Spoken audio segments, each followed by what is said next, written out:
We are dead. Yo, here we go. Oh my god, that was creepy. That was super duper creepy. Super back at it. Here we go. Mm-hmm. Back at it. Desert Vibez here for the we motherfucking back. paranormal episode. The Halloween episode. Welcome, everybody. Hell yeah. I'm scared. Before we start off, once again, this is Desert Vibez, and I am one of the three spooky hosts. My name is Mero. Melissa, aka Steve. Spooky Steve. Spooky Steve. Hi, I'm Joel. He's the lost soul of this thing.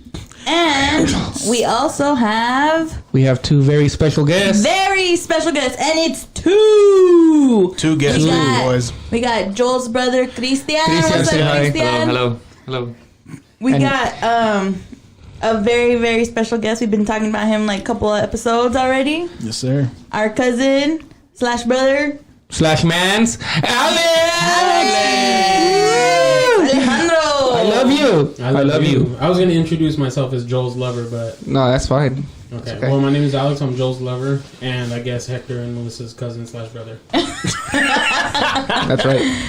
That's right. Yes. Whatever. Yes. Y'all thought I had something And with then Hector. we have a new producer going on in the background. Yeah. What's up? Shout out What's to up, my cousin Isaiah? We're giving him a trial run. I don't know. We still don't know if we want to commit. We'll see. It's like when you first get Netflix, you don't know if it's for sure. But It's we'll a 30-day see. trial. Yeah, it's a 30-day trial on like 3 different accounts. But whatever. That's all good. This is our second email. Yeah, this is our second email we created just to get him. I don't know. We'll see. Yes. But for those of you who don't know, this is the third time we try to do this episode. Oh my Yes. god. This is like the third time we try to do this episode because, and I'll let Steve and Hector tell the story. The first time we tried recording, what happened? Some shit happened. Go ahead. You start off. Me and my brother say it's a really big coincidence.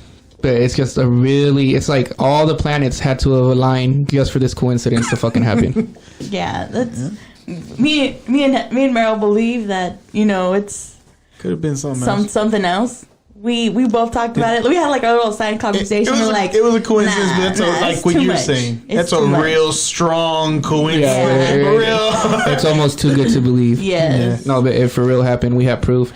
It's probably all over our Instagram. But yeah, tell them what happened. Yeah, we did. Tell them what happened. All right, so we started our show off with, you guys are about to hear some of the stories that we were talking about, our experiences with ghosts and paranormal things.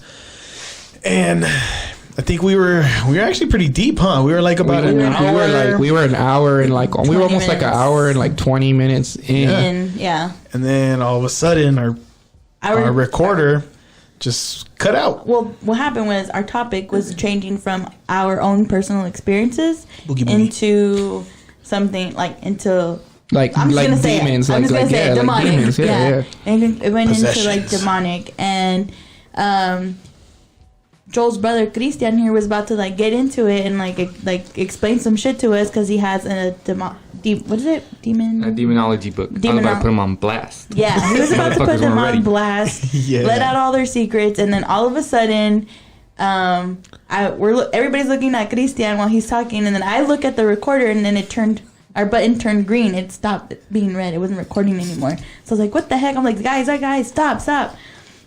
And I'm like, "It stopped recording." And so then our producer Jesse was like, "It has an error." I'm like, "What?" So we look, and he tried to play back the recording that we just did, and it wouldn't even let him play it back. It wasn't like, It showed there was something on there though. yeah, it was like frozen or whatever. So we took out our memory card, and then we put it into the computer to see if we could play it on the computer.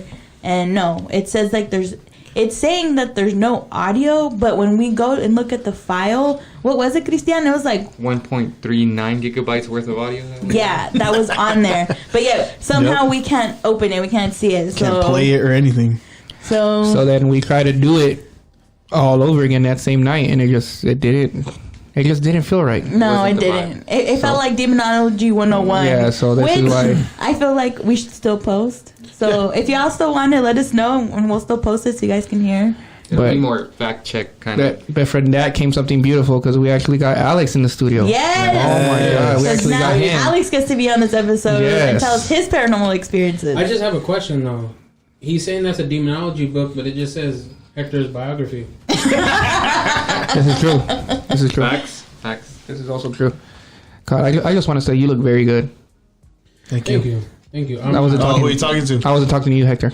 I'm about to summon all spirits right now. And You better Steve, chill. Steve, you always look good. Aw, thanks, buddy. Thanks, John. You look good too. Thanks. I woke How up many like this. What the heck? What's that? I was reading that book earlier. Is that what it was? Explains a lot. That's what it was. Okay. Well, let's start off with some crazy experiences, man. So the reason we have Alex here is because from what Hector tells me is you have some pretty good ass ghost stories. All right, so I do have a couple stories. The first one is probably the craziest one. Well, I guess maybe not the craziest. Anyways, it's the one that involves Hector. So we're having a family party, and sometimes they let there was 4 or 5 of us. The cousins, me, you, Melissa, and David. When he wasn't grounded. For real. Yeah. So anyways, they would let some of us. You would go. I know. So then they would let some of us go to the house or stay at the house when they went to the parties. And we had this little. Now, what he's trying to say is we all lived within a 3-4 block radius. Yeah. My bad. I forgot to mention that. Me, Steve, and him all lived 2-3 blocks away from each other. That's why, if we had a party at Steve's house, we'd either go to my house that was right around the corner or his house that was 2 blocks down or whatever. So. All right, I see it. Yeah, my bad. I'm terrible at telling stories. No, you're fine. I can tell. You're doing great. Thank you, babe. You're welcome. Unlike Steve, who likes to give backstories. Anyways, imagine this house the shape of an L. And at the base of the L, there's a pool. Okay. So we had this big, meaty, pit bull, American pit bull. And he was the most loving dog. As soon as you walked outside, he would trot over to you and his chain would bounce and he'd just the cutest thing ever. Mm-hmm. And one night we're all just chilling in the house. We're in the room playing games, playing 2K or Madden, Super Bowl. Anyways, and this dog just starts losing his shit, barking, if somebody was in the backyard, trying to jump the fence or. Let me remember before that we heard somebody was walking on leaves. Remember? Oh yeah. Oh God. That's a whole new traumatic experience. I'll get into that afterwards. So, anyways, this dog is losing his shit, and then all of a sudden he starts looking up at the roof and is barking and just losing his shit. And he's following it, and then he gets to the roof right above the house. And just sits down and is just looking up at the roof. Just sitting there just looking at the roof if something's about to come in and, get at us or whatnot. So, I don't know what it was to this day. I just know that I grabbed a screwdriver and a kitchen knife and we took off running to the party. Remember that? A screwdriver. Let me elaborate a little bit more to this story because he's skipping a couple chapters. So we heard, somebody... It sounded like somebody... He had a tree on the side of the house. And there was a whole bunch of leaves that would fall off. And it sounded like somebody was walking on the leaves. And that dog, he was nice or whatever. But when it was strangers, he would kind of... Even with strangers though, right? He was real nice and stuff. Yeah. But... So we heard that. And then the dog just got super alert. Right? And then he was just growling that mean growl that dogs do. And it's just and we're what the hell, dude? And then that's when he stopped and looked up, and how he said that it stopped right at the window that we were at. And after that, he kept looking back and forth, to the left and to the right, and he was just it was almost like he was in a trance, dude. And it was super crazy. And that's when this fool was what the hell? And then we heard a couple footsteps on the roof, so we're it has to be a person, right? So then that's when it was me, him, and my cousin David. And we're yo, what weapons do you have in the house? I got a screwdriver and a kitchen knife. We get it. Right, it was a screwdriver, a knife, and then remember David had a bottle. A bottle that wasn't broken because he kept hitting it on a brick and couldn't break it. Yeah.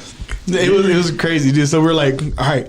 And we're open the front door, right? And we lock the door because we're like, when we run out, we're just gonna close it and take off. And we did that, dude. We ran out and we ran like to see if there was anybody on the roof or anything. There was nobody on the roof. So that was just a really trippy. Like we're like, what the fuck is going on? Like you guys don't think it could have been like an animal or something, like an eagle? Well, that flew? The thing is, he would lose his shit with cats. So if it was a cat, he would have just been like, roar, you know, like he would have been crazy and what. But no, it was that like mean growl. Like I'm pretty sure you've heard it when they're just like mad. Like he had that growl, dude, and he was just staring up on the roof, like looking back and forth, and it was pretty crazy. Yeah, but the leaves he's talking about, like that's why I said it's a whole new separate traumatic experience. Like in that house I moved rooms like 6 different times because I'm a chicken shit and I would always get scared and move rooms. So this time I was on a room that faced like the side of the house, and there's 3 orange trees back there, and I shit you not, bro, like it would sound as if there were like kids at a jungle gym just swinging from the trees and like stepping on the branches back there. And one time we left the window open, and I had a flashlight, and I was like, all right, so next time we hear this noise, we're gonna swing these blinds open, flash the flashlight. And so like we hear like all this swinging, and then boom, we throw the blinds open, flash the flashlight out there, and there's nothing, like all the time, bro. That shit was just, it was creepy. And then we finally got the house blessed, and they kind of stopped. Oh, you guys legit like got like a house blessing and everything? Yeah. Our families usually do that though. Like when we move into a new house, we usually go and like get a house blessed. Like we get our house blessed. Oh shit. Yeah. The other one that I was gonna bring up is I wasn't there for this one. You're the one that told me about it. Remember when you were sleeping? Oh god. Okay, so after I got scared that time, I went to the room that I was in the first time when the dog was like freaking out. This is the same house? Yeah, same house. Okay. So the window faced towards the backyard and like towards the pool. Mm-hmm. And I remember one time I was waking up, and I woke up, and in the corner of the pool, like in the front of the pool, there was like the steps to get into it. And like at the first step, there was this like white ghost like figure just like standing there. And I just remember I was like, what the fuck? Like in my head, like I didn't even say it out loud. And I swear to God, like it was like, boom, it fucking turned and like looked at me, and I shit myself. And then I ran to my parents' room, and I slept on the floor in there because I was terrified. And so the next morning, I was like, you know what? Maybe there was a trash bag out there, and maybe it was just the wind like, you know, blowing a trash bag, and I was tired. So I go out there, I'm looking around the backyard, and I don't see any trash bags. So I'm like, what else could it be? And then I was just thinking, I'm like, you know what? Maybe it was the glare from the light in the hallway shining on the what do you call it? The window to the backyard. Yeah. And so like I look at my room, and my window's wide the fuck open. And I was just, after that happened, I'm like, yeah, I'm sleeping with a butter knife under my bed. So, butter knife. As a residential ghost expert, what do you think it was? How what was I gonna say? Like, how long after this started happening did you decide to do the blessing on the house? Like, how many things happened to you before you were like, this is enough? All of it. And then after all of it, that's when, well, there was one other thing that happened. Like, I remember I heard a cat in the backyard, and then it sounded like somebody sprayed it with water. And then the cat, like, you know, they start crying when they're, like, they sound like a crying baby. Yeah. Like, it started crying like that. But the more I thought about it, like, who the fuck would spray a cat at, like, 9 o'clock at night in the backyard? But I didn't think about that when it was happening. But anyways, after that, that's when, like, I cried, and then they were like, okay, we'll get the house blessed. And then they came and did it. And it all stopped afterwards? Pretty much, yeah. Yeah, I would say you got a pretty, I would say it was probably a spirit. Now, a spirit of what? I couldn't tell you because I would need more detail, because you were having like a bunch of random stuff happening, like animals and then children, and then, but yeah, I would say pretty solid. It was probably just the spirit of someone who lived there before. Think so? They should have helped pay the bills and shit. Yeah, I know. But is this only at this house, or do you always have experiences like this? Did anything ever happen at the apartment? Which apartment? When you stay with your mom. No, there was one thing, but it wasn't like crazy. Paranormal. It was just I watched that movie. My drunk uncle. Yeah. I watched that movie, The Neighbors, and there's in the beginning they pound on the front door, and my brother's crazy ex-wife came over and started pounding on the door. Oh, like a super coincidence. Yeah, super coincidence. But I mean, I feel like I've had those experiences before, but I try to ignore them now because I feel like when I pay attention to them, they happen more often, and I get scared. Don't feed into it, bro. See, I'm telling you, as long as you don't feed into it, you're good. You're kind of good. I was saying, do you really believe that though? Alex witnessed when I got my sleep paralysis because I never knew what that was or ever felt it.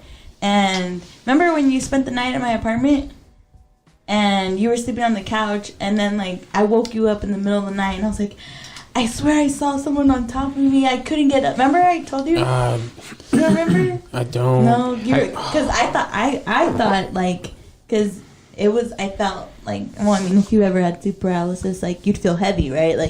Like someone was on top of you or something. Yeah. And that's what I thought. Woke up and I couldn't move, and I felt like I swear I was afraid to look up because I thought someone was gonna be in my face.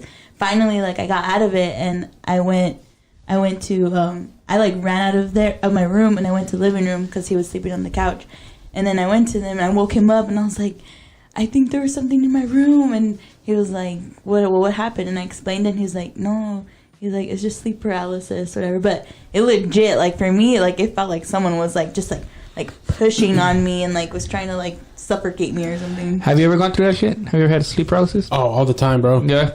But well, two things real quick. Number one, I don't know why she got me. I'm the worst person to get. If it's a human being or a dog or something, yeah, fight to the death. A wolf, something like that. Yeah, let's get it. You'd fight a wolf. Let's get it. I would lose, but I would fight it. He would have the glass bottles on the knuckles and everything, bro. He'd be like, yo, let's do this. Liam Neeson status. You're going down. But the second you tell me it's paranormal, nah, you're on your own. Yeah. But no, yo aquí come Cristo. Well, see, I don't know if my sleep paralysis was. I think a lot of it was drug induced. Oh, okay. But I definitely had terrible, where I would be laying down looking outside my bedroom because my bed would face the door. Yeah. And I could see people walking, my parents, they would be walking by, but they wouldn't talk to me. And in the corner of my eye, I could feel something just looking at me. Yeah. Cause one night, I had it. One night I had it, and I had it at this house, and every time I think about it, I'm like, damn, bro, I don't even know. It was just real trippy. It's I would, because the way my bed is set up, it's kind of like a window. So the wall, the window, then the bed, and I always sleep near the window, so I always face the window. So I face away from the door. So this night that I went through that, it was kind of almost like I was dreaming, but in the dream I could see myself sleeping. So I could see myself sleeping, and when I was watching myself sleep, I could see Jesse, our producer. He has a kid. He has a small kid. He's probably he's 3 years old or something. 3 years old. So, but how tall? He's pretty short. At least 3 feet tall. 3 feet tall. So in my dream, we always sleep with our door shut. In that dream, the door opens, and I see a little shadow of a 3-foot figure. And they just stand there. They just stand at the door. They don't do anything. And I'm just because in my dream I can see I'm asleep, but I can also see what's going on behind me. And I can see that. And then out of nowhere, the little motherfucker just darts, full on sprint to my side of the room. And on my side of the room, he just and I could I'm trying to move because I'm yo, get up. You got to get up. And I can't move. And I could see this little figure, whatever the fuck it is full on sprint to my side of the bed, and then just stops right near my bed and just looks at me. And I can't see any facial features. I can't see anything. That's all it is. And I'm there just stiff. like stiff, bro. I can't, like, to the point to where even my girl was like, yo, my girl finally woke me up because she's like, yo, you were like gasping, like you couldn't even like breathe. And I'm like, for real? And she's like, yeah. And I'm like, because it felt like I couldn't even move. And then she's like, yeah, you couldn't move. And then that's when I told her, and I'm like, is the door shut? She's like, yeah. And I'm like, where's that on? That's Jesse's kid. She's like, asleep. And I'm like, all right, cool, because I was gonna beat that little motherfucker's ass if that was him, bro. I thought he was fucking with me. Yeah, no, I have a dream. It's very similar, but it's always in that same house that all this shit happened. It's in the room where you can hear the leaves. What house is this one? The one on Turquoise. Oh, Turquoise. Hey, that was my old house. Look, I'm telling you, watch. Keep going, man. Keep going. Okay, so and what's funny is like the bed and the comforter set that's in there is my brother's. It was this all black and it had gold trim. It was black and white with like gold trim, but it's the same thing. Like I wake up or I'm asleep, but I can see myself sleeping. And then I feel like a dark presence come into the room, and then I just pull the covers up over my face because like I don't, like Melissa, I don't want to see it, and like I just like, yeah, and like I wake up and I'm just like gasping for air because like it's like if something's sitting on my chest, like pushing on my chest, like so I can't. It's like the worst fucking feeling in the world, bro. It's like you're just there and you're like, because when I was going through it in my head, I'm like, yo, wake the fuck up, and your body's just kind of like limp, bro. You're just fucking limp. And I'm like, oh, fuck this. That shit was horrible. You know, but like sleep paralysis is like a really interesting subject because technically the science of it is that your mind is asleep. Now, when you go to sleep and you enter like REM sleep, like your deepest sleep, your mind kind of paralyzes your body so you don't hurt yourself while you're sleeping. So they say that sleep paralysis is caused by like when you're mentally awake, but your body isn't unparalyzed, which is why... Like, that's the feeling of sleep paralysis. But the one thing that they can't understand is why so many people have the exact same experience. Why is it that we all see something at the foot of our bed? Like, that is the science that they don't understand about it. So it's pretty crazy because even I've had it. But I even got it when I was, like, really young. I was, like, maybe, like, what? We lived on the house on 67th when I was, like... You were young. I was probably, like, 4 or 5 maybe. And I had it, too. I used to have a TV, like a box TV, on a shelf that had a VHS player under it. And I remember in this dream, I walked up to the VHS player because I saw this like clown doll, like a small clown doll sitting on the VHS player. And I don't know if like at the time I had like a fear of clowns or a fear of dolls or both. I'm not sure. But when I went to reach for the doll jumped up at me like it was gonna try to choke me. And I fell back into my bed. But when I fell back into the bed, the doll didn't come with me. It was like a black figure that was like choking me out. And I was at this point, I was awake. And I had tried to call for my mom. I was trying to talk. I couldn't move. I couldn't do anything. But all I could see is that black figure was at the foot of my bed. And it was just watching me. But that's the thing that I find so crazy is that like, so it's so common for so many people to have something like this. And scientifically, they have an answer for it. But... we don't know why we see what we see, and that I think is the crazy part of it all. So you were having sleep paralysis, and then you were already awake, and you still saw this? Yeah.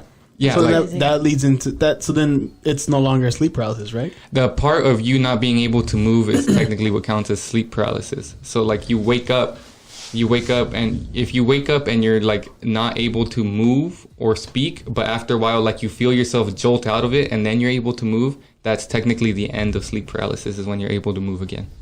So what he was basically saying is that like while he was while he saw it, he was still like in his mind he was awake, but he was still actually going through the whole sleep paralysis thing. Okay, yeah. Because you said you tried to scream for your mom and all that. Yeah, right? I tried, and I remember that eventually I did scream, but I was so young I can't even remember what my mom told me or what she said.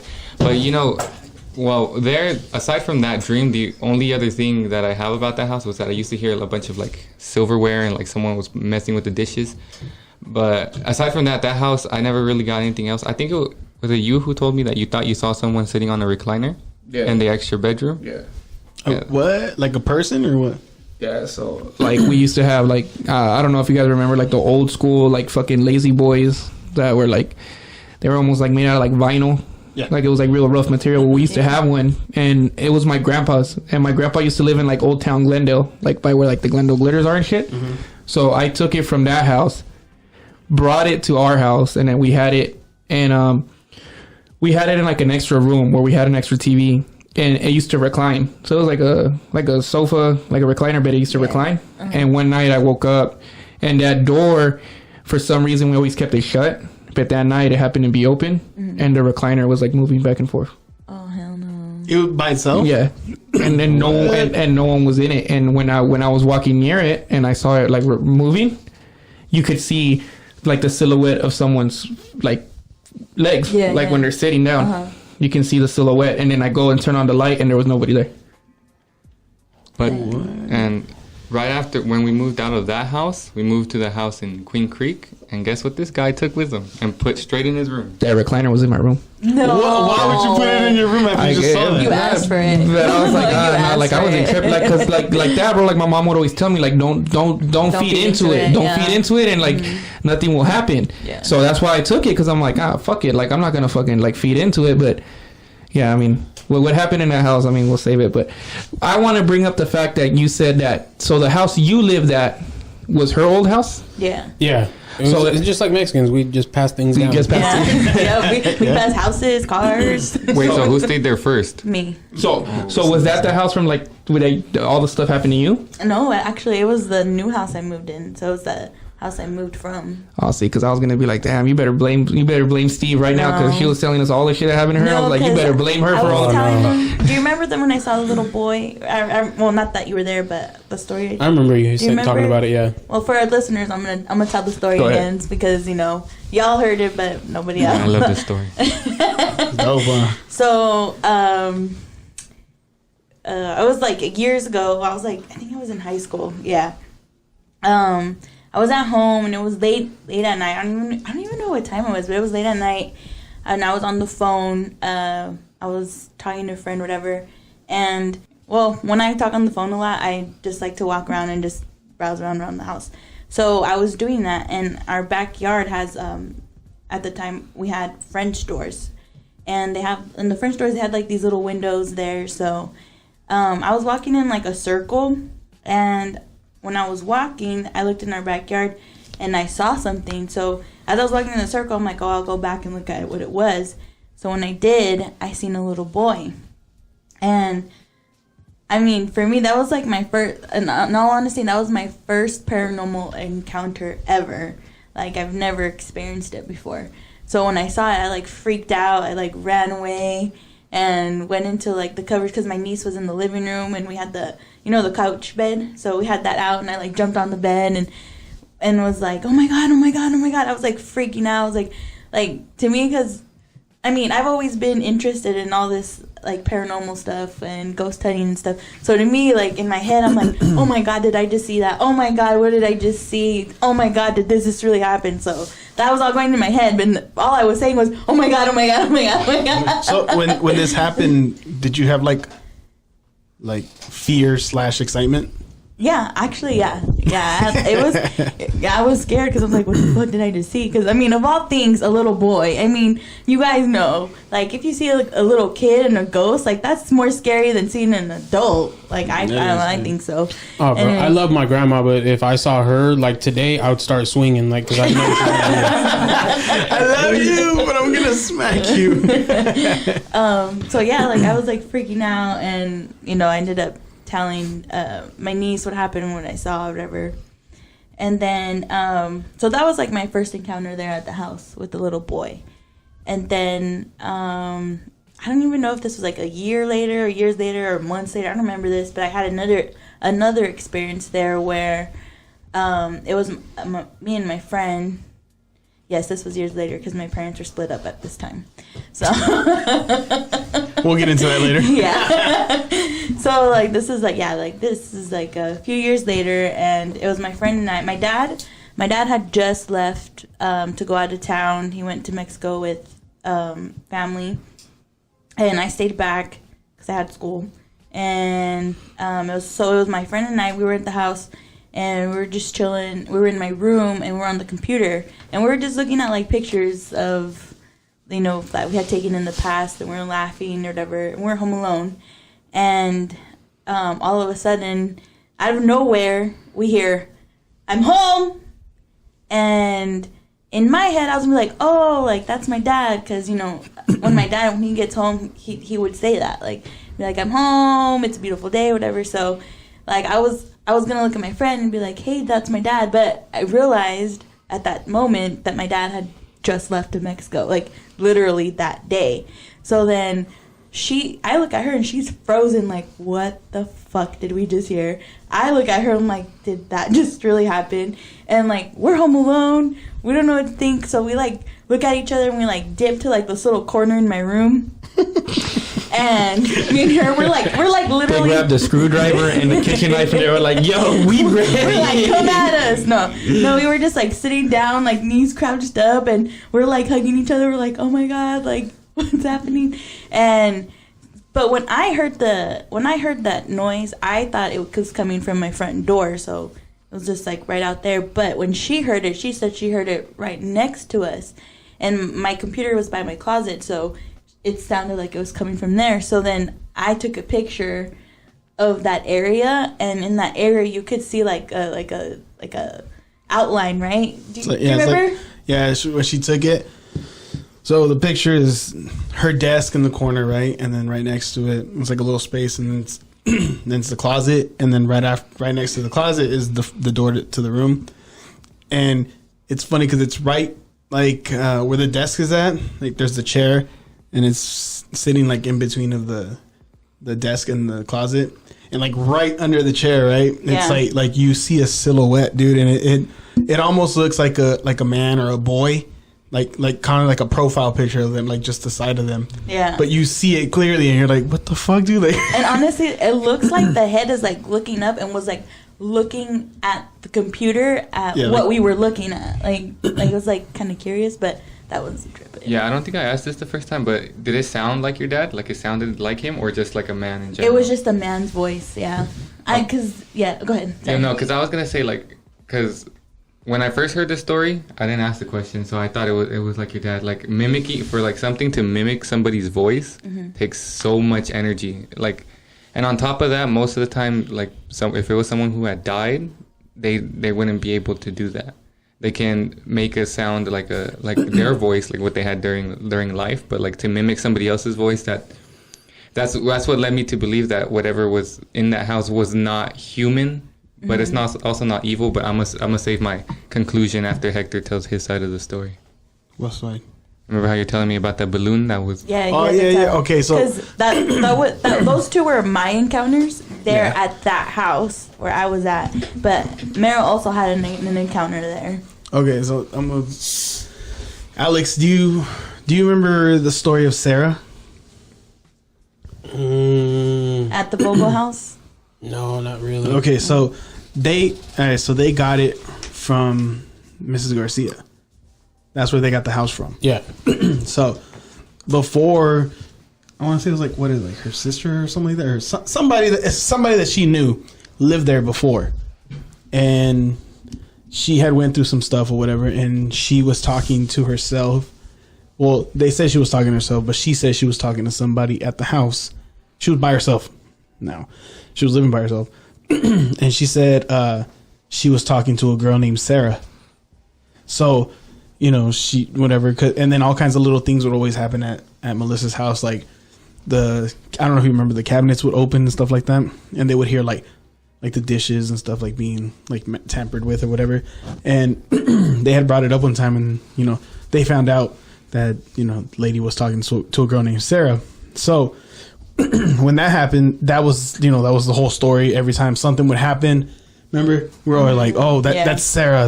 Like if we heard something, nobody was like in the kitchen or anywhere, they'd be like, oh, that's Sarah, whatever, right? And nobody really believed it. It was just like, you know, just like the little something you said. Yeah, it's like a little story that you're saying, right? And then all of a sudden, dude, like it was in the same room that she's talking about. It was empty. All it had was her computer and like her little desk and stuff. And there was a balloon in there. I think it was like your birthday balloon or something, right? Yeah. You know when you fill them up with helium, at the end they just go all the way down? Mm-hmm. So it was on the ground the whole time. Excuse me. And then it was in the middle of the room, dude, and it goes whoop. It just floats to like right here, like maybe like 3-4 feet, and it stays there. And then I'm just like, what the fuck? Remember we were looking at it, we're like, what the hell, dude? So we're like, all right, whatever. So we're like, let's go. We start walking, and when I'm walking, I'm about to get out, and I look back, and I see the balloons start going towards us. So look at his face. He's totally like, I don't want to hear this. I gotta go home by myself. Thank God you guys don't live there anymore. That's honestly, that's the best part of being in a relationship. Like, I'm gonna go home and I don't have to sleep alone. You're gonna sleep with somebody and you be like, yo, babe, hold me. Check everywhere to make sure there's no fucking balloons. No balloons. Yeah. Well, you guys are lucky. So check this out. So the balloons started following us, dude. Right out of the room. And when I saw it, we were walking. You remember how from Melissa's room to the living room? Okay, yeah. So we were like at remember the first living room you walk into? Yeah, the little step down. Yeah. So we were like halfway there, remember? Yeah. And then I look back, and tell me why the balloon turns and starts walking down the hall, dude. It starts floating down the hall. And then I go, Melissa, this thing's following us. And then she's like, oh my God. Because the balloon was already out of the room now. So we're like, and then it can't be the AC, dude. Like, why would the AC push it like that, you know? So we start walking, and we tell her mom, and her mom's like, you guys are tripping, blah, blah, whatever, right? And then I go to the other living room where we all used to watch the football games. Yeah. So I go to that living room, and I go, this is the test right here. I'm going to walk in a circle. And if it goes in a circle, I was like, it's obviously not the AC. So I walk in a circle, and tell me why the balloon follows me around. and it's not like it just happened to me. Look, Melissa's in the room just staring at this balloon, and then I witnessed it. Yeah, her mom is in the kitchen, but she just doesn't mind it. She's just like whatever about it, right? Yeah. My mom's like Joel's mom. Don't feed into it. I'm like, how can I not feed into it? It's like right here. It's following me. And I make a full turn, dude, and it makes the exact same turn that I do, and it stops in the middle of the living room. And then I lose my mind and I fucking punch it. So, but you punched it like any normal person, you'd punch it. Yeah, I punched it, dude. I was like, I was getting ready to yell at Melissa for not getting the knife and screwdriver to pop this fucking balloon. We ready. But here's another thing that was crazy about the whole neighborhood thing. Or did you want to chime in? No, keep going because the experience with your mom kind of plays into like the whole story. So, piggybacking off of her story about the boy, right? The little boy that I saw. So my mom, all right, you know where we lived, right? On Palo Verde. So, you know, for people that didn't know, I lived on the next block from Melissa's house. And from there, like if you go to the next block, it was, what did I say? It was like maybe like 4 houses down. Yeah. It was like 4 houses down. And from there, my mom, she met the lady there, and I think it was like through a yard sale. I don't know how they met. And then she sold like movies and stuff like that, right? So that happened, and they got really cool because you know how old school Mexican moms become friends with everybody. So so she became real good friends with this chick, and then they were talking or whatever, and then all of a sudden, like one day, she wasn't there, and my mom was like, "Oh, I wonder where she went," you know? And it was like almost like 2 weeks, bro, and she was never home. So my mom thought, oh, maybe they moved out, but we'd go like around like later in the day and their cars would be there. So she's like, well, what the hell? You know, like, she's like, why weren't they there or whatever? And then finally her car was there during the day. So my mom goes and she's like, hey, you know, like, what's up? Like, what happened? You know, like, I thought you moved out, you know, like you were never like your cars weren't here during the day or whatever and blah, blah. And the lady straight up tells her, she's like, she starts off that her son had passed away. Right. And it was like, what did I say? It was like 2 weeks or something like that before, and 2 or 3 weeks or something like that. And then he had died in a car accident, and you know, whatever, she was going through whatever. And then, but it was like 2 weeks or something like that before that or after that she was sitting at home, dude, alone, and she had like they cremated him, and they had like a little altar and stuff, you know, for his ashes and everything. Excuse me. And then after that, she was alone. She said she was folding clothes with laundry and stuff, and then that a little boy walked in her room, and he had like a white shirt. He had like overalls, like you know, old school overalls or whatever. Yeah. And he had, I forgot what color the shoes were or whatever. But he comes up and he sits at the edge of her bed. And then he's just like chilling there, right? And then the lady, like, she felt no fear or nothing. She said it just looked like a normal boy. So she's like, hey, who are you or whatever, right? And then he says his name is Chris. And then she goes, oh, okay, like, where'd you come from and this and that. And he doesn't give no information. He just goes, give me candy. And then she goes, well, I don't have any. And then he goes, yeah, you do. And then she's like, no, I don't, you know? And then while they're talking, she says, this is what tripped her out, because he took his shoe off and started playing with his feet. And she could perfectly see feet, everything. And she saw everything, dude. And he like put his shoe back on. And he was like, I want some candy. Give me some candy. And then she's like, I don't have candy. Like, I don't know what you're talking about. And he's like, yeah, you do. And she's like, no, I don't. And he goes, yeah, it's over there. And he points, right? So she goes, well, show me. And then he gets up and he walks. And he goes into her son's room, the one that passed away. And then while he goes in there, he goes, it's right there. He goes to the closet. But the closet's open, right? And he hasn't stepped in or nothing, but he goes, it's up there. And then she goes, there's nothing up there. And he goes, no, it's up there. And then she like steps into the room and he like walks into the closet. So she thought, he's going to try to like reach up there or whatever, right? So she goes over there and there's nobody in the fucking room, dude.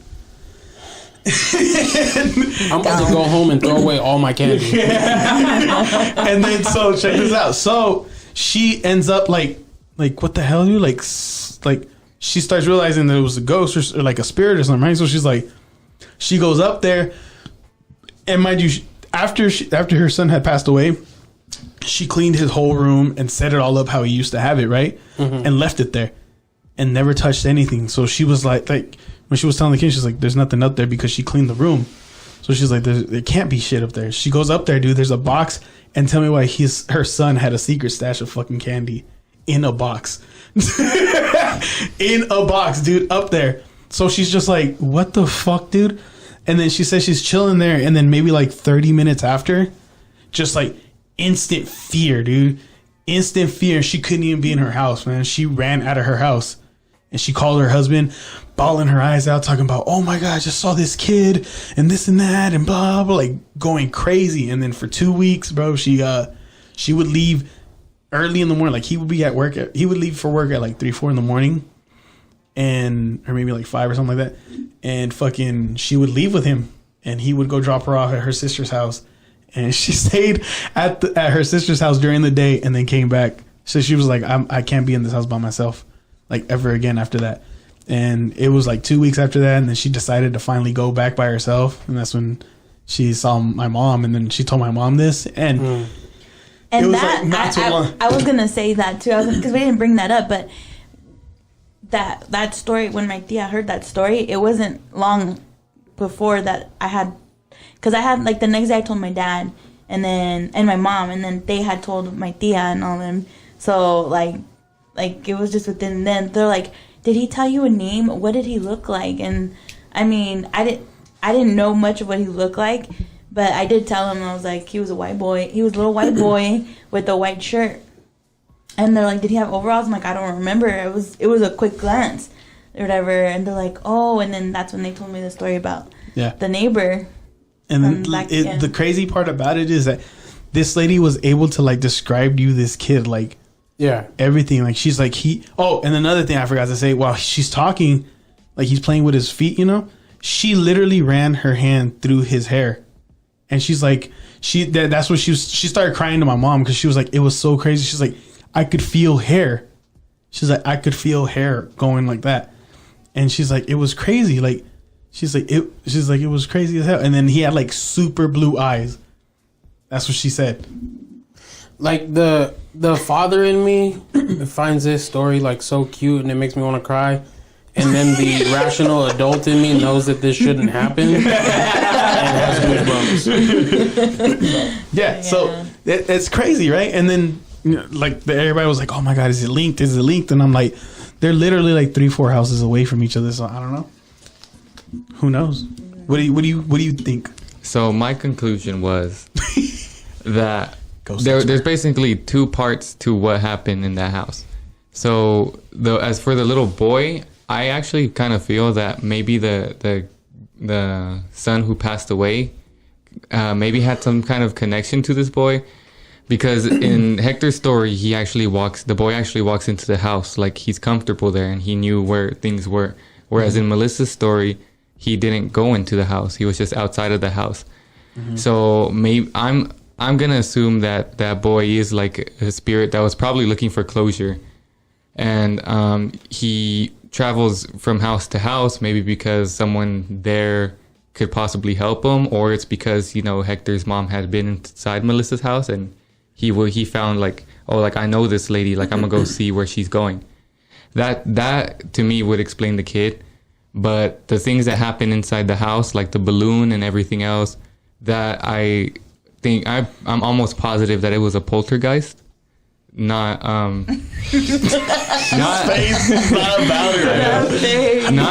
as crazy as the movie is said to see, but here's how a poltergeist works. I don't know if you mentioned it in the story, but when I first heard the story, Hector and Melissa had told me that the previous owner had. Oh yeah, well the thing sorry, I'm bad. Go ahead. What she had went through was she was going through depression and stuff, and she was an alcoholic. Same. So she was going through depression and stuff, and that's why they told her that they're like, oh, when do you see this chick? And she would basically say that when she was fucked up and drunk, that she would appear and that she would talk to her. So there was a lot of depression. Because my whole theory was like, if like you basically you're giving out like.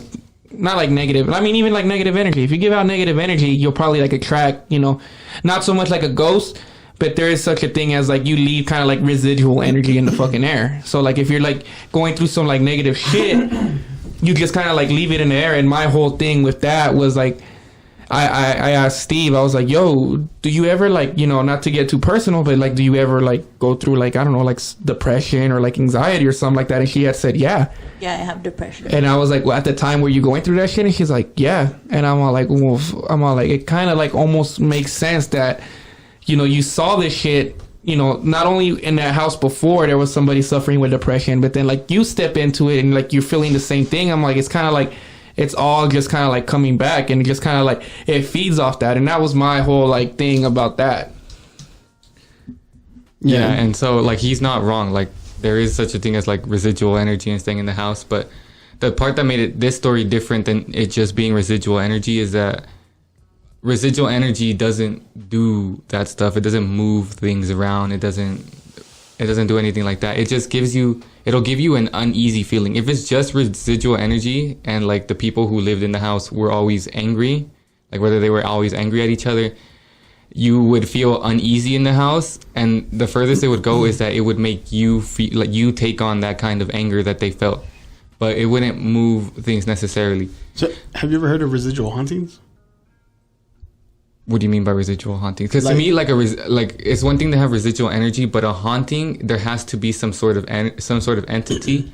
And from when I looked it up, it was like if you see a spirit, like if a spirit did a certain routine, like its whole life, and then it passed away, that their spirit still stays doing that same routine.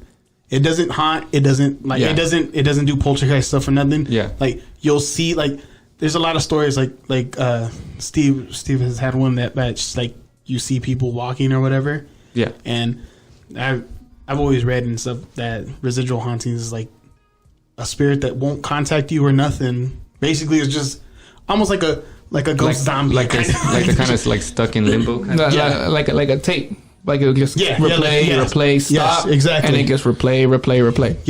Yeah, but like I never heard about that term like specifically, but it could be like but it's still in like an actual like spirit, whether it be stuck for whatever reason and it's just stuck doing what it did before. But the reason I thought that everything that happened at Melissa's house was like a poltergeist is because one, the girl was depressed. So this girl was this girl constantly had like negative emotion, but Hector also said that she was an alcoholic. Now, obviously, when you drink and you get drunk, it affects parts of your mind that you wouldn't normally use if you were sober. So the combination of the two kind of like drew out this entity. Now, poltergeist isn't like a spirit. It isn't a demon. It's not human. It is just this ball of energy that is given off by someone who is either in an altered state or is like a psychic or a medium, and they push it out, and this poltergeist is kind of connected to its host, like whoever created it. And so like if ever the host was mad at somebody, like let's say I created one, and for whatever reason I was mad at Hector, and like if I was really mad at Hector, this poltergeist, like Hector would probably, like in his sleep or in person, either one, would wake up with maybe, I don't know, like scratches on his arm or on his leg. And it's because this poltergeist was feeding off of my energy, and it knew that I was mad at Hector, so it went and attacked Hector for me. But once again, it's not a ghost or a spirit. It's just this ball of energy that just kind of takes up whatever form the host like gives it, kind of like if it's connected to their emotions. But when the host leaves, it doesn't leave with them. It stays in the house, and it kind of just goes, and it's mischievous. It's like, it's so weird because it's not like an actual conscious entity, but the energy like influences the way it acts. So if it was like a lighter mood, like that's when it would be mischievous. It would just go and like make some noise, probably like that, play with the balloon. But if ever there was a big surge of like anger or sadness, then it would act in a different way. So that's why I think that there was a poltergeist in the house, and then the kid spirit was just like a kid spirit looking for closure. Do you think the poltergeist would also like talk? Because it definitely could. It definitely could have made that, because especially if it was someone who has done it in the house before, like your father, it would be able to mimic it, but just not his voice, because his voice is his voice.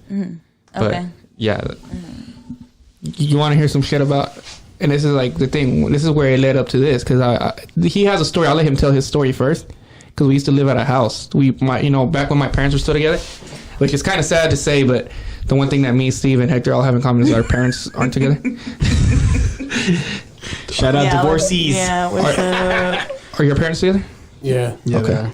You're lucky. God bless you. No, but anyway, so products of broken homes. But yeah, so before it shows. Don't you see the spirits following us?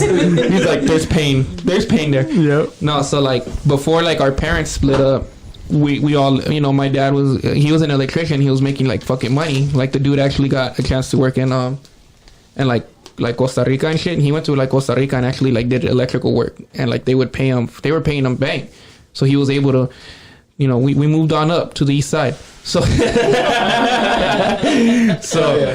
got a house, bro, and this was a brand new fucking house. Like there shouldn't have been anything wrong with this house, but I'll let him tell his story, because the crazy thing about his story is that I have a story, but I always kept mine because I always wanted to keep it for like, just in case if I, the right time. And the only person I told was my mom.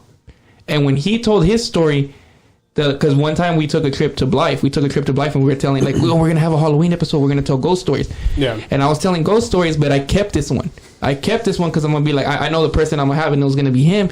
Because he has a story, and I'm going to break it like all on the podcast. And as soon as you hear his story and you hear my story, like I swear to God, up until that day, we hadn't told the story. I never told him. I only told my mom. And I'm pretty sure my mom never told him. So, like, up until the last time we tried doing this, we heard this story, like, first.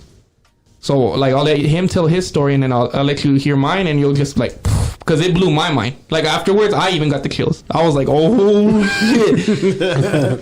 I have one thing to ask, but I'll wait till after the story.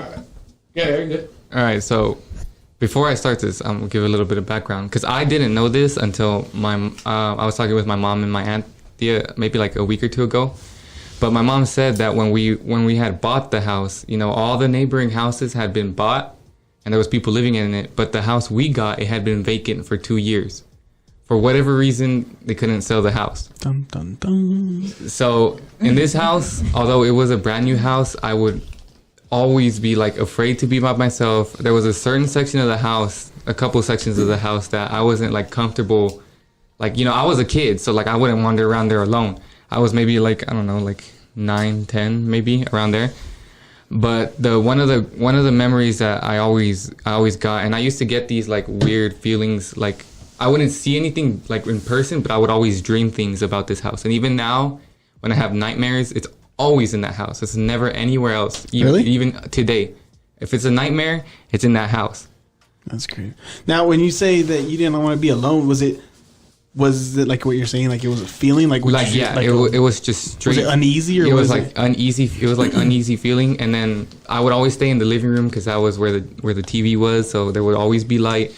And I would keep our bulldog with me at like around there. She used to like to wander around, but I would always make her like come and sleep like on the couch. Mm-hmm. But the one dream that always sticks with me is that I will like in this dream, ours is a 2-story house, and when you go up the stairs, once you reach the top of the stairs, there's like a round loft. Okay, so the loft is round and has a lot of windows, and then the layout of the upstairs is just like a 90-degree angle. It's just an L. So when you hit the top of the stairs, you enter the loft, and then in the right where the 90-degree angle was my room, my brother's room, who was right next to it, and then a restroom.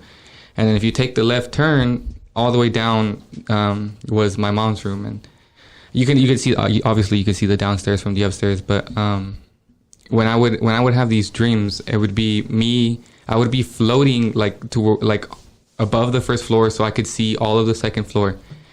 But the corner of my room was always pitch black. Like it was like another dimension kind of black. Like it was dark. I could never see my room. I could never see anything else but like the darkness that was coming out of that corner. And I remember I was just so scared of what was going to come out of the darkness. And then I see this black shadow. It was like a giant, it was like human figure, but it was like hunched over, and I could only see one of its arms, and it was out like this. It was like bent. Like you guys listening can't see it, but the arm was like bent, and it would walk. Now, the way I explained this last time was, you know that scene, you've seen The Conjuring, right? Yeah. Okay, so you know when the shadow of the nun is walking along the office room, and then it gets up to to the painting. So that's kind of like what I saw. I saw this weird black shadow person like walk along the circular, like on the walls of the circular loft. I saw it get to the stairs and walk down the stairs. And as you get down the first flight of stairs, because it's one of those stairs to where like it goes down and then it stops and then goes down the other. So there's like 2 big platforms, like right at like halfway down the stairs, and it just stopped at the first platform. And then after that, I would always wake up. The dream would never go any further than that. But it used to scare me so bad because I always had a fear of being alone in that room. And anytime I dreamt like other dreams as a kid, like another dream I had was when I would just be like in my room, laying down, and then my TV would turn off. The same TV that I had in the previous story where I told you that the doll choked me. It was the same TV. Yeah. I had it in my room. Oh, that one again. Yeah, I had it in my room, and sometimes I would dream that I would just be laying there or sitting on the edge of my bed, and it would just turn on.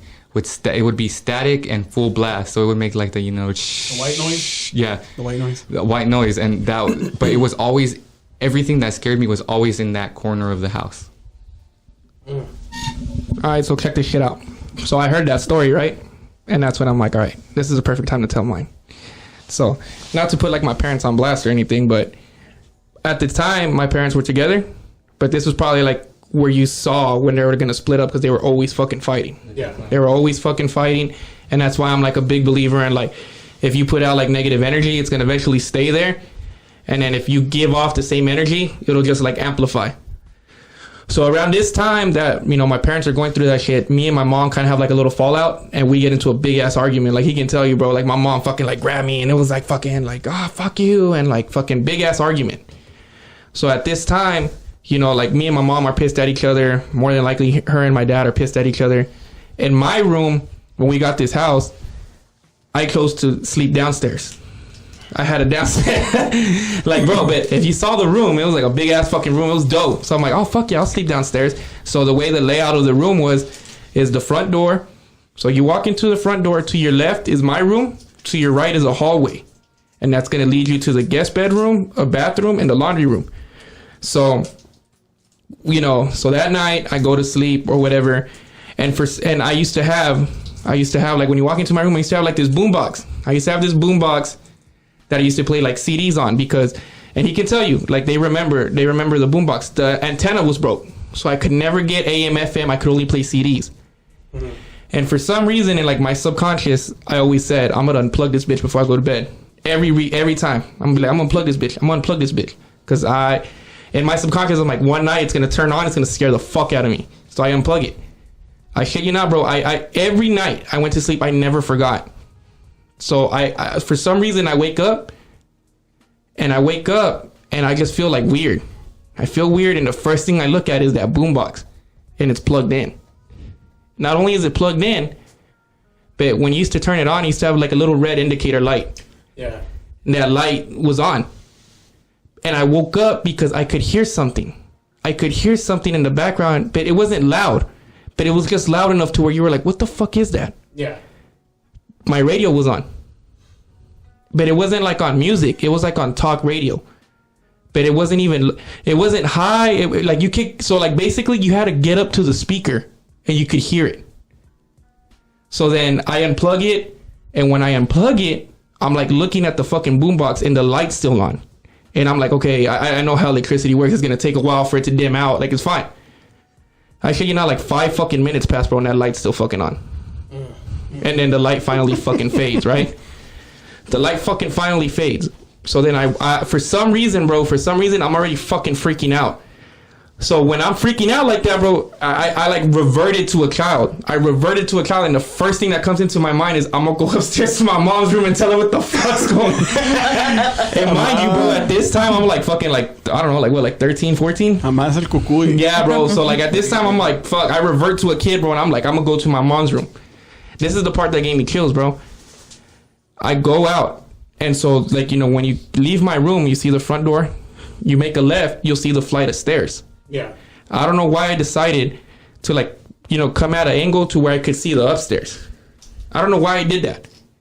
I'm looking at the upstairs, bro, and I shit you not, bro, I'm awake. This isn't a dream. This isn't like some shit I made up. He hasn't heard this story since the first time I told it.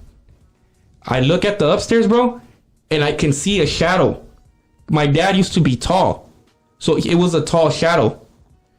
I could see the shadow coming, and I'm like, oh shit, it's my dad. So, like, I'm kind of, like, relieved a little bit. Uh-huh. But at the same time, like, when you feel relieved, you're just like, fuck yeah. So, I figured, but at the same time, bro, I couldn't stop looking at it. And I look at it, and the more I looked at it, I'm like, that's not my fucking dad. And it does the exact, it's walking, it walks down the stairs, and it stops at the first flight. It stops at the first base. And that's where it stops. And then right when I see it stop, I'm like frozen, bro. I can't fucking move. I can't. It's like sleep paralysis all over. I can't fucking move. Everything kind of like, I don't know if you've ever felt like extra darkness to where it's already dark, but you feel it get even darker. Yes. That's what happened. Everything got dark around me, and it disappeared. And I just ran back into my fucking room. I grabbed my fucking bulldog, bro, and I fucking slept with I fucking slept with her the whole fucking night. But after that night, I never told no one, and I told my mom the next morning. I told my mom exactly what the fuck happened. She told me, she's like, don't fucking feed into it, blah, blah, blah, blah. And I never wanted to tell him because he was young, so I didn't want to scare him, and I didn't want to tell him because he was even younger. So I kept it up until then. And when he told this story, I fucking told him. And I never heard that part where he said that in his dream he saw something. And the thing that tripped me out is that his stopped at the first base. Yeah. And when I saw that, it stopped right at the first base. What do you think of that? That's a trip. I think I'm a cuddle Emily expert. But like, and the crazy thing is about that story, bro, is that house, it was brand new. It was all new. Even as a kid, I used to tell my mom that I thought the house was built on like Native American like burial ground. That's exactly what I was thinking right now. It was nothing. Everything else was like pretty much just mountain and desert aside from the Walmart. Kind of like a block away from us. It was just like right behind us, and everything else was just houses. But if you got too far into the neighborhood, you would just end up at like some mountain trail. So I always thought it was built on some kind of like Native American land. But At the same time, like all the negative energy stuff that was going on with my mom and dad probably could have fed into it. But the fact that I still have dreams about that house today makes me actually want to go back to see if I still feel the same way about that house. Is that in Arizona? Yeah. Queen Creek. Y'all get that out of here. But, like, check it out. Ever since that time, nothing's ever really happened to me until like we went to Vegas and we went to that Zach Bagans museum. Oh yes, we went to Zach Bagans. Tell that one. Tell it. That was funny. All right. So you watch Ghost Adventures, right? Yeah. Okay, so you know who Zach Bagans is, or whatever. He has a museum in Vegas, and we go to that museum, and they like take you. We have to sign our life away first. Yeah. We have to sign a waiver. You have and everything. waivers, dog. Like, Yeah. Like, if anything happens to you, they're not responsible. Blah blah blah. Whatever. Yeah, I'm not going in. So check it out. So like you go in, and like they give you like a little tour of some like room, and like you know, it's cool. But then they bring you into like another room that's set up kind of like a funeral viewing, and like in the front you have a coffin. Two of them. It was one. It was just one. It was one with two people in it. Oh, okay. Yeah, one was on top, right? Yeah, so it was a coffin with like, and it was two skeletons in them, and then they had like the chairs in rows, and we decided to sit not on the last row, but the second from last row, and it's only it's only rows of 3, so it was Hector, me, and Steve. So we're in the basically when you walk in, we're in the far corner. Yeah, we're in the far corner, and not by the entrance. before we sit down, but right when I'm gonna sit down, I feel something push like the back of my head, push the back of my head, and I at the time, bro, I didn't think nothing of it. I'm just kind of like, oh shit, maybe I got itchy. Like I didn't think anything of it. Yeah, because we were all just like coming in because the tour guide was like, yeah, okay, guys, like, Yeah, like say whatever you want, say whatever you want. And she hadn't told us anything. She hadn't told us shit, bro. Nothing. And before we sit down, like I said, Remember, there was girls sitting behind, and at first you thought it was the girls. yeah. And at first, you know, I thought it was the girls, Just but flirting or something. yeah, but no, it wasn't. Cause like I'm like, oh, what the fuck that was? Because it didn't feel like, it felt weird, bro. It didn't feel like a finger.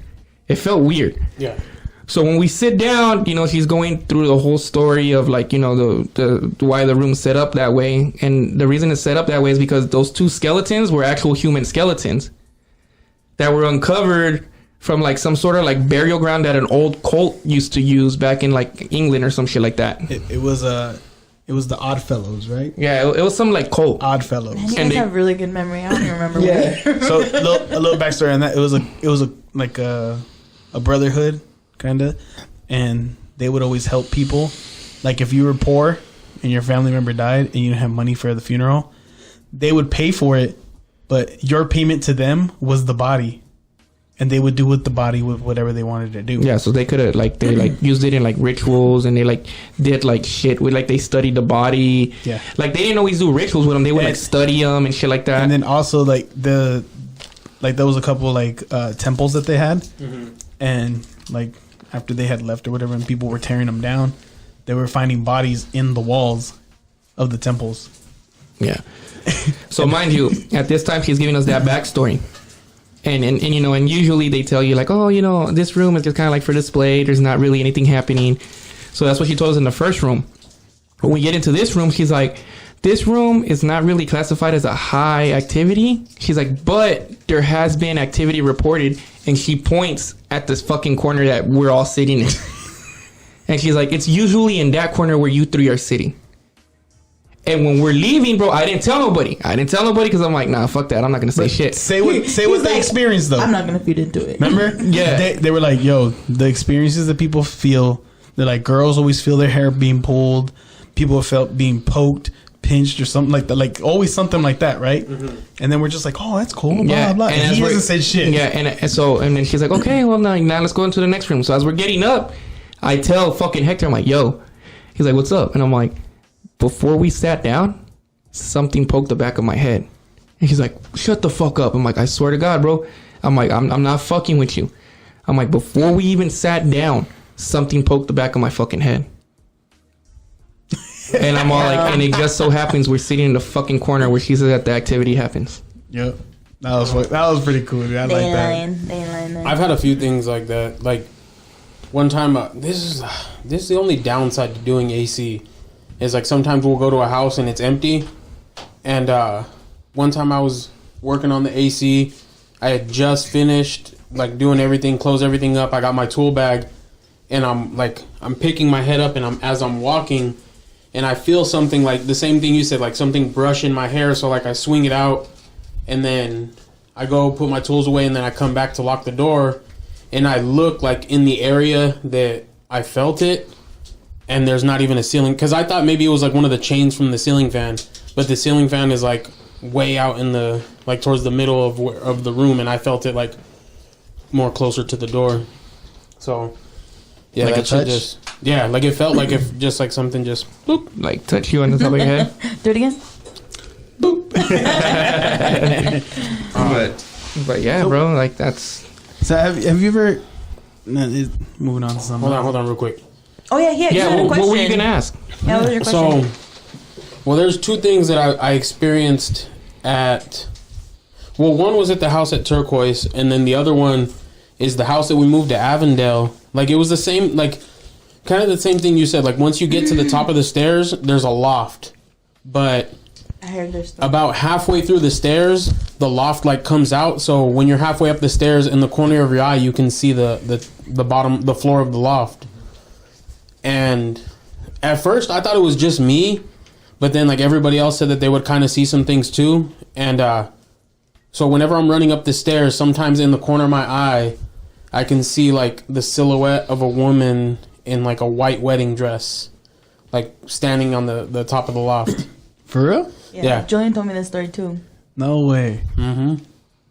And it was multiple people that saw this? Well, I didn't know Julian did, but I guess, yeah.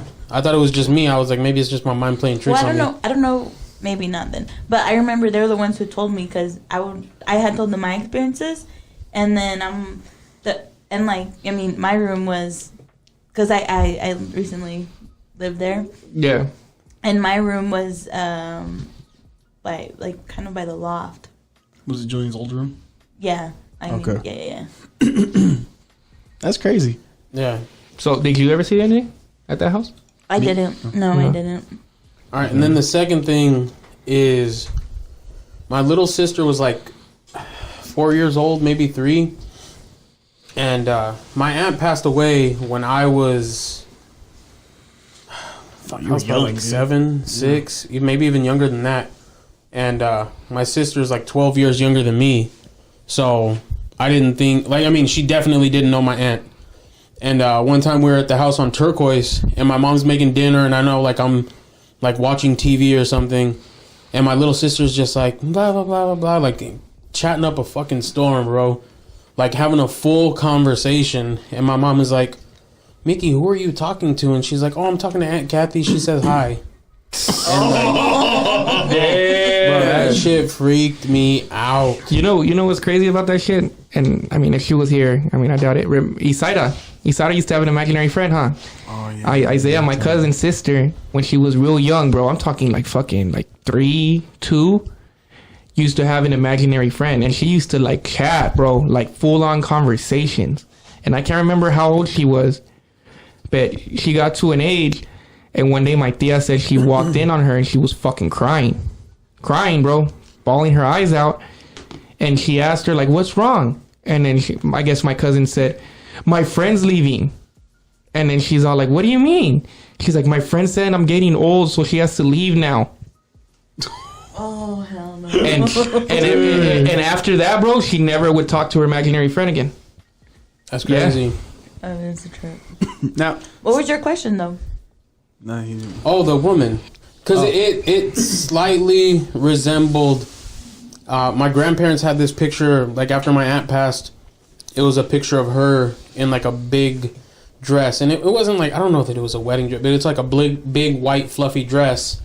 And that's kind of what I would see. So I don't know if it was my mind playing tricks on me or if sometimes I would just see her. Was it the aunt that your sister saw? Yes. See, it's funny you say that because we were talking about this the first time we tried to record. But when it comes to deceased relatives, most of the times when you see them, it's because they're kind of stuck here for one reason or another. So I said this last time, but when someone dies, it's fine to grieve. It's fine to be sad.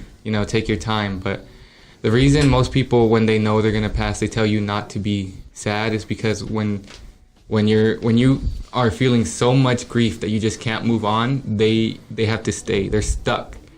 So they try their best to talk to either the person who's grieving, but if the person who's grieving just isn't paying attention, then they'll talk to other family members and they'll come to them in their dreams, and then they'll just give them reassurance like, hey, I'm okay.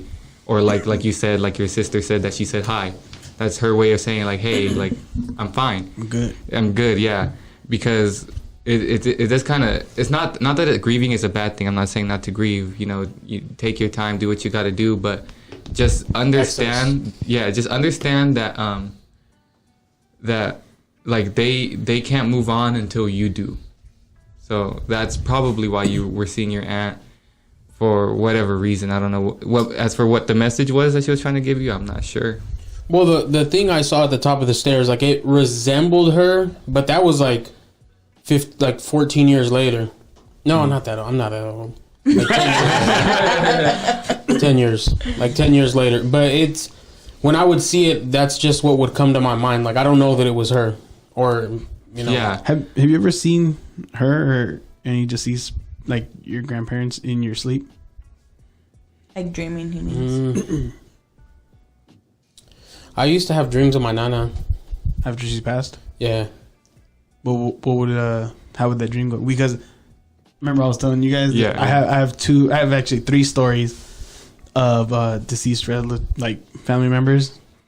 No, they were all sweet. Like it was just like childhood memories almost, like just reliving them. Oh, okay. Not mine.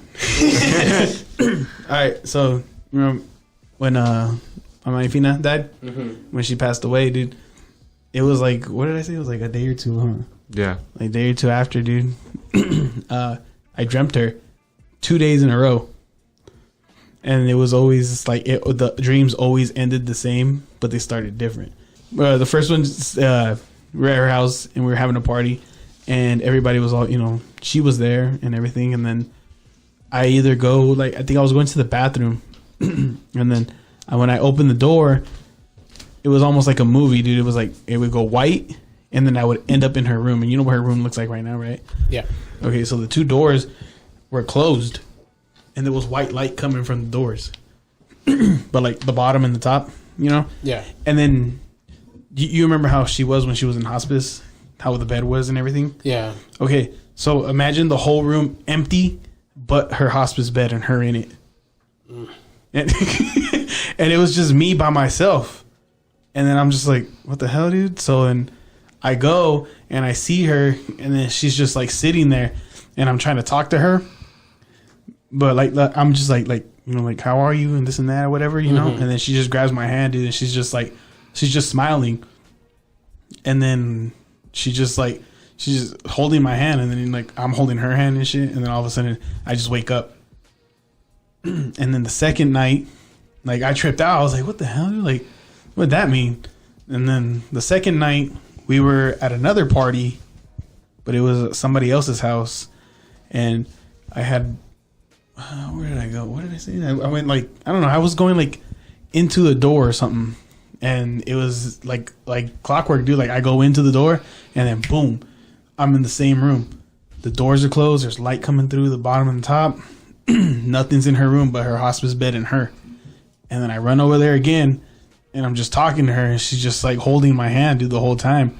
And then she's just smiling at me. And then I, like the second time, I didn't really talk anything. I just like stared at her, and she was just staring at me, and she was just holding my hand. And then I fucking wake up again. Yeah, see, and look, and the thing that me and him had said is like how like my brother had said, it was just kind of like, I know Hector, but you know him way longer, and you know that he doesn't really show emotion. Yeah, especially when it comes to that. So like basically our thing was like, like he was just kind of like, he kind of was stuck here because you weren't grieving, like you were grieving in your own way, but the way that you were grieving, you kind of weren't letting her go. Yeah, you weren't letting her go. So like in those dreams, especially because he didn't say anything. Yeah. He didn't tell him anything. He just kind of like basically held his hand and was like, yo, I'm good. Like, I'm good. You can just let me leave. Let me go. And that's why we were saying, like, that's what those dreams meant. It's probably like her saying, like, yo, I'm good. Yeah, and then the second one was, you know, who passed away a month after, right? Yeah. Yeah, well, our cousin, and it was like it's weird, dude, because it always happens like a couple of days after they pass. So it was like, I think it was like 2 days after he passed. I see him, and then, or we're all at like a park or whatever, and we're like playing basketball or whatever, and then I think we like we're playing, like I shoot the ball or whatever, and then something happens, and you were in there, and we were like joking and stuff, and then I hear a laugh, and I turn around, and it's him, and then he's looking at me, and then like we like shake hands. He's like, "Man, you crazy, bro? You crazy, fool?" And blah blah, you know. And then I'm like, "What the hell?" Because like in my mind, I'm like, wait a minute, you're not here, you know? Yeah. But the thing is, like, I didn't feel like fear or nothing, like with both of them. Like I didn't feel no kind of fear or nothing. And he just shook my hand. He's like, "Man, you're crazy, bro." And that's this and that. I forgot what else he really said. And then I wake up, and then I'm like, "What the hell, dude?" and the thing is that, like, I mean, I was never super close to him, but I mean, you know, it was just kind of weird that I was dreaming him. Yeah. You know? And then I remember he had something to say about that. Oh, yeah. And that I told him that it's because maybe Hector saw their relationship one way, but he may have saw it like another way. Like maybe he felt closer to Hector than what Hector felt to him. And it was just as a reminder of like, hey, I'm like, don't forget about me. Like, I'm here. Like he doesn't want to be. I told him that it was kind of like in the movie Coco, where if they don't put their picture on the ofrenda, then they disappear forever. That's kind of the same concept. Like if you don't remember your loved ones who've passed, they may not ever like come around anymore. Yeah. And then the most recent one is, you know, we had another loss in the family. Yeah. And it was another like 2-3 like maybe 2 days after he passed, bro. And it was my uncle.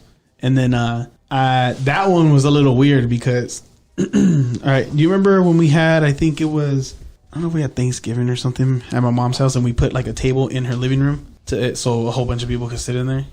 Oh yeah. It wasn't a whole bunch of people, but we put that table there. I was coming from my room, and I walked in the living room, and I was going towards the kitchen. And when I'm doing that, I look over, and I'm like, what the hell? And it was my Theo, and he was sitting there, and he was just chilling there, like he wasn't saying nothing or whatever. He like looked at me, and I looked at him, and then I'm like, what the heck? Like, what are you doing? You know? Yeah. What are you doing? And then I go, yo, because I'm like it's almost the same thing, because I'm like, I know like you passed away, so I'm like, yo, you guys like what the hell? You know, like I'm trying to like talk about my uncle, and then my brother's like, what? And I'm like, you don't see my Theo right here? And then like all of, like it was him, his girlfriend, and my girl. They're all in the living room. They're like, what are you talking about? And I was like, my Theo's right there.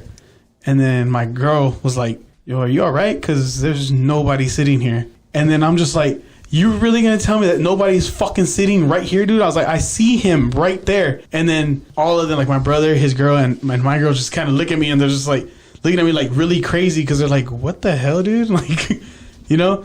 And they're like, nah, man. They're like, there's nobody there. And then when that happened, I just felt like, I was telling them, this is the weird part that I never got about it.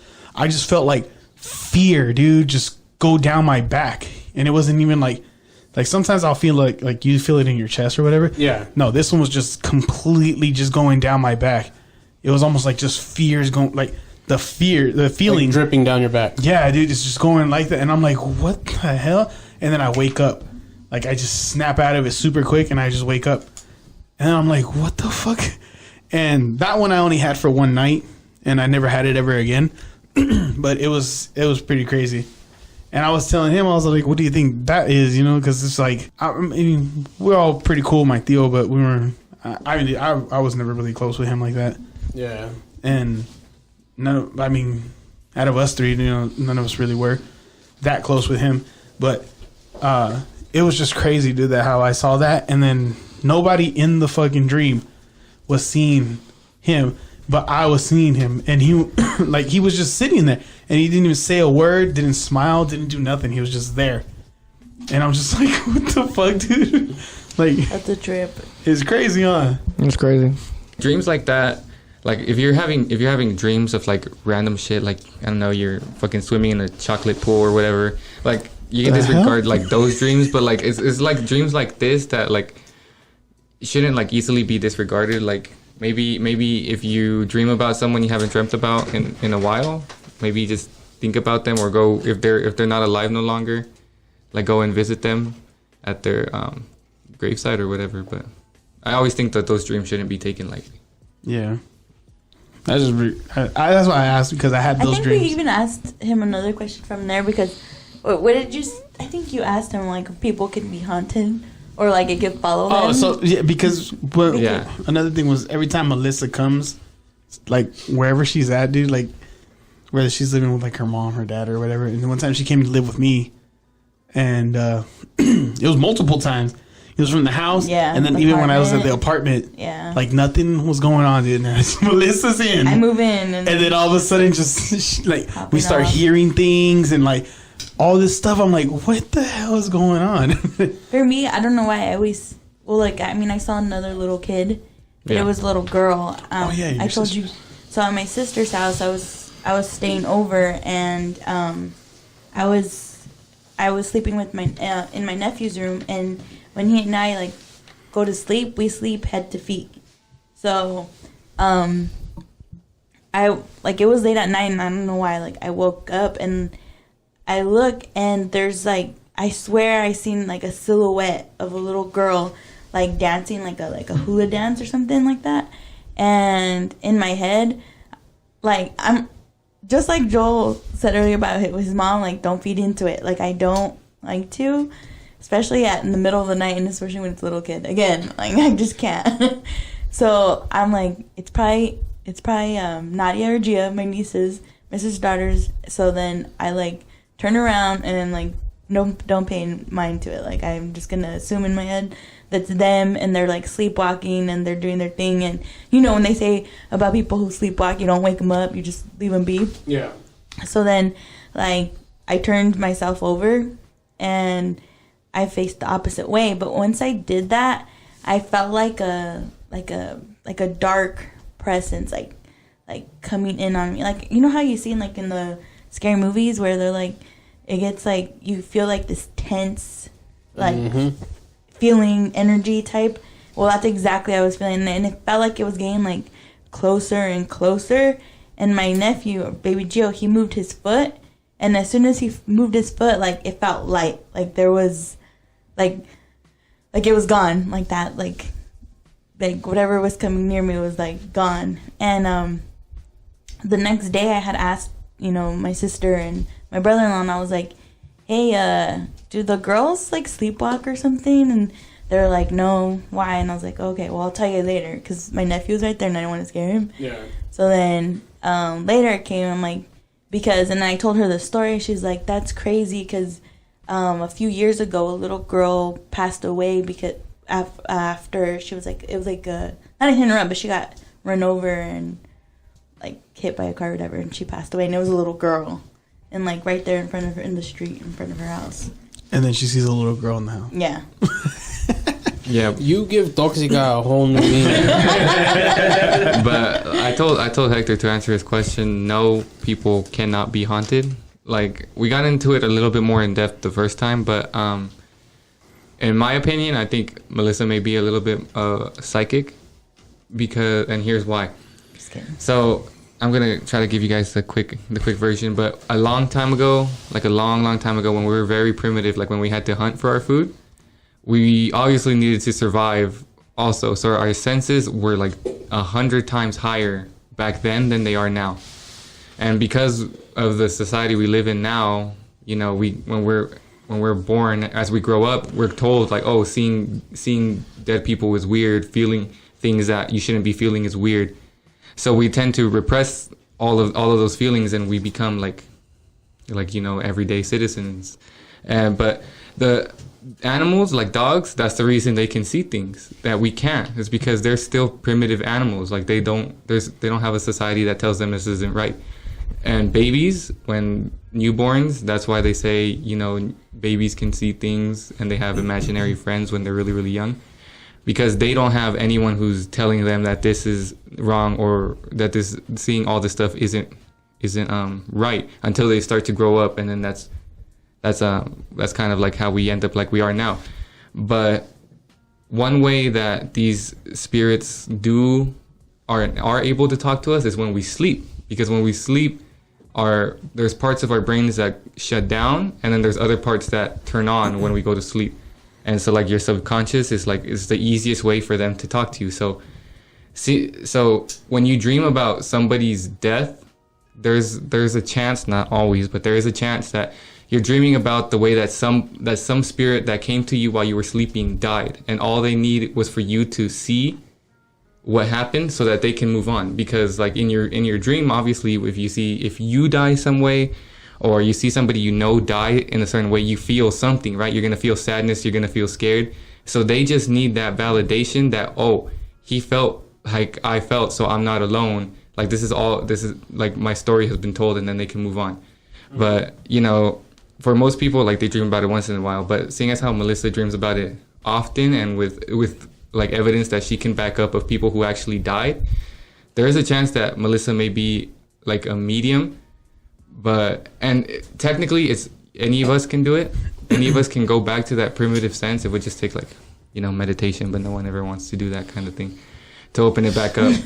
But some people just like repress it. Like I know like not to say like Hector's girlfriend is a medium, but like, she's so afraid of seeing something paranormal that even if she were to see it, like she would say no, like that didn't just happen. Like they just forcefully don't want to see it. So that's why some people do see it, some people don't. It just depends on how open you are to the world around you, I guess.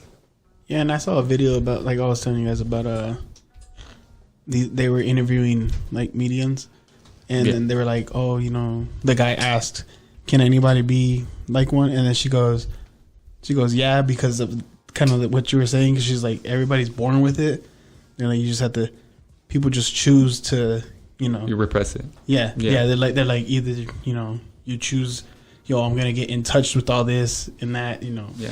And a lot of people just don't. But if you are experiencing stuff like that, to anybody listening, the best remedy that I have like research for that is to journal your dreams. No demons. We don't summon demons to get rid of dreams. But like to journal your dreams, because that helps.